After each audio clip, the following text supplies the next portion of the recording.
जैसा कि नाम है, आप तक पहुंचाएंगे सही और सटीक खबर। जनता की सुननी है और सरकार को सुनानी है।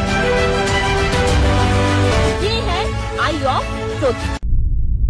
अभी हाल ही में तेजस्वी यादव का एक बयान काफी चर्चा का विषय बना था, जिसमें उन्होंने कहा था कि लालू प्रसाद यादव 20 साल से ज्यादा सत्ता से बाहर रहे हैं, पर वो उतने ही ताकतवर हैं जितने पहले थे। और अगर इस बात को गहराई से देखा जाए तो ठीक भी लगती है, क्योंकि अब भी लालू बाहर निकलते हैं तो उनकी सभाओं में किसी और नेता से ज्यादा भीड़ नजर आती है। वो कुछ बोलते हैं तो राजनीतिक गलियारों में उसकी चर्चाएं चल निकलती हैं। और इस बार बिहार चुनाव से पहले लालू जिस तरह से एक साथ कई जंग लड़ते दिख रहे हैं, साफ लग रहा है कि टाइगर अभी राजनीति में जिंदा है और पूरी तरह से सक्रिय भी।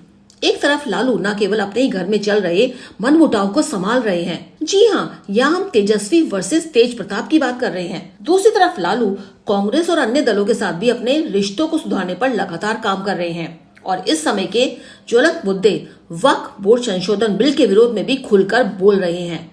माना जा रहा है कि लालू का ही मास्टरमाइंड था जो नीतीश कुमार और चिराग पासवान के इफ्तार आयोजन से बहुत से मुस्लिम संगठन गायब रहे और वक्फ बोर्ड संशोधन पर कई पार्टियों को एक साथ लाना भी लालू का ही खेला है। वैसे देखा जाए तो वर्ष 2020 के चुनावों में आरजेडी सुप्रीमो लालू प्रसाद यादव गायब से ही थे। यहाँ तक कि पोस्टरों से भी लालू ज्यादातर गायब ही रहे, लेकिन इस बार सब बदला लग रहा है। आरजेडी के साथ लालू परिवार का भी समीकरण बिगड़ गया है और ऐसे में लालू के परिवार में ही हर कोई सत्ता हथियाना चाह रहा है और अब लालू ने चुनावी बागडोर अपने हाथ में ले ली है और माना यही जा रहा है कि आगामी चुनाव लालू यादव के नेतृत्व में ही लड़ा जाएगा। अब देखना यही है कि बूढ़े शेर में कितनी ताकत बची है कि इस चुनाव में आरजेडी की नैया पार लगा दे।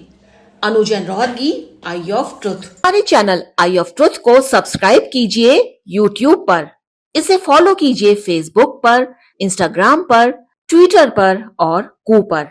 हमारे चैनल के बारे में फीडबैक देने के लिए हमें मेल कीजिए ioftruth.6@gmail.com पर।